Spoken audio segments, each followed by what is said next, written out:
أعوذ بالله من الشيطان الرجيم. بسم الله الرحمن الرحيم. أم حسبتم أن تدخلوا الجنة ولما يأتكم مثل الذين خلوا من قبلكم مستهم البأساء والضراء وزلزلوا حتى يقول الرسول والذين آمنوا معه متى نصر الله ألا إن نصر الله قريب.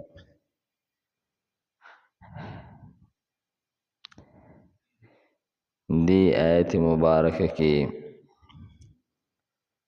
مومنانو ته په دین باندې د استقامت دعوت ورکول کېږي چې تاسو چې کله په دین باندې عمل کوئ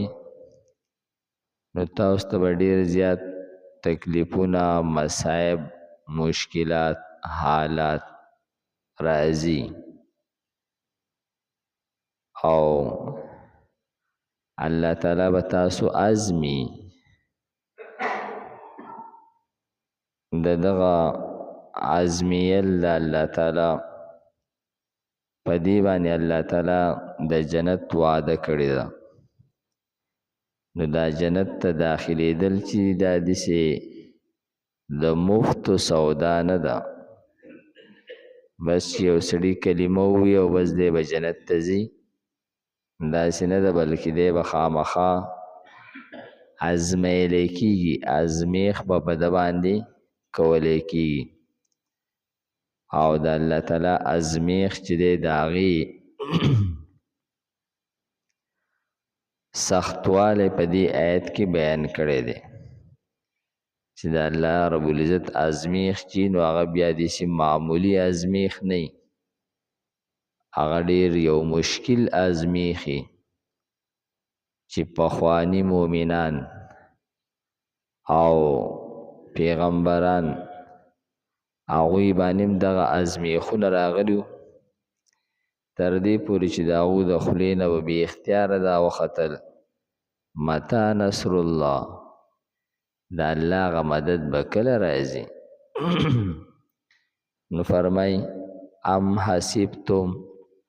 آیا تاسو ګمان کوئ،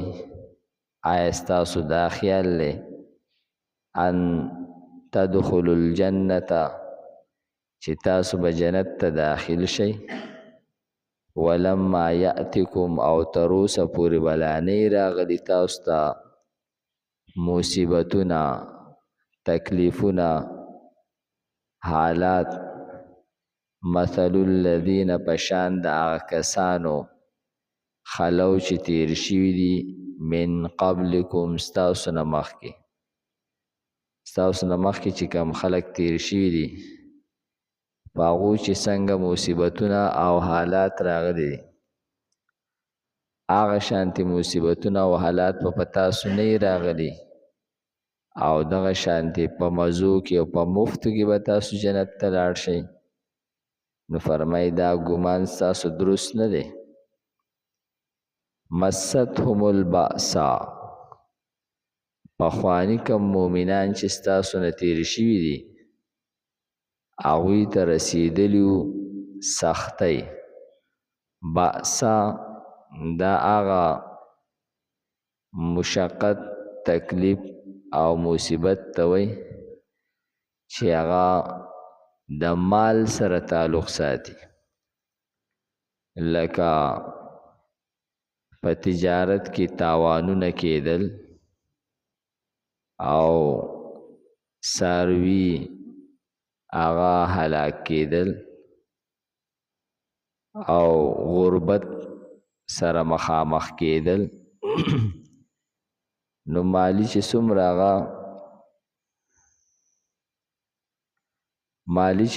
هغه مصائب دي هغه د دې سره ګویا چې لګېدلي دي. بأسا والضرا او تکلیفونه، ضرا هغه مصیبتون ته وایي چې هغه د جسم سره تعلق ساتي، لکه مرضونه، آفتونه او دردونه دغه ته هغه ضرا ویلی کیږي. وزلزلو او جړه کولی شي دوی دغه پخواني مؤمنان چې د دوی زندگی چې واغه ډیره په سخته تیره شوې ده، مالی مصائب پاغو راغلی او بدني مصیبتونه پې هم راغلی او جړه کولی شي زلزال خوځول دا هغه مصیبتونو او تکلیفونو ته وایي کم چې د دشمن د طرف نه میلاویږي. لکه یو سړی دی او هغه ته د کافرانو د طرف نه، یو مسلمان ته د کافرانو د طرف نه کم پیغورونه میلاویږي، کم ردی بدی کنزل ویل، تهمتونه الزامونه لګول، نو دغه کم مشکلات چې او خفګانی غمی دغه ته زلزال وای. حتی تر دې پورې یعنی دا پخوانی مؤمنان او پیغمبران دوی ته دومره مصائب راغلی دي، حتی تر دې پورې یقول الرسول چې اوبوي رسول والذین آمنوا معه او هغه کسان چې د ده سره وو دوی به ووي متى نصر الله، کله به یې مدد د الله تعالی. یعنې سړی ډېر زیات هغه په مصایبو کې په مشقتونو کې مصیبتونو کې راګیر شي، دی صبر کوي او بیا د ده هغه صبر انتها ته ورسي او دی ووایي چې یاره د الله هغه مدد به کله راځي، زمونږ خو ډېر زیات احتیاج دی، ضرورت دی، ډېره زمانه تېره شوه، د الله هغه مدد رانغی. نو دا هغه سخت حالات بیان شوي دي. نو د پیغمبر صبر دا خو ډېر زیات هغه صبر وي، لیکن دا الله تعالی دا حالات مشکلات دام داسې مشکلات دي چې دا د ډېر صبرناک سړي د خولې نه هم داسې الفاظ وباسي. او یا دا د چې متى نصر الله دا د دې مؤمنانو قولو چې مؤمنانو به وي متى نصر الله، د الله هغه مدد به کله راځي. او دغه پیغمبر به دوی له جواب ورکو الا خبردار ان نصر الله قریب، یقینا د الله تعالی مدد چې دا خو نږدې دی، که مونږ ته رانسي نه علن سات ایثار دی، نو الله تعالی زموږ ازمیخ کوي، مونږ ګوري. دغه ته خو ازمیخ ویلی کېږي، امتحان ویلی کېږي دغې ته چې د انسان د زړه خبرې را ویستلی شي.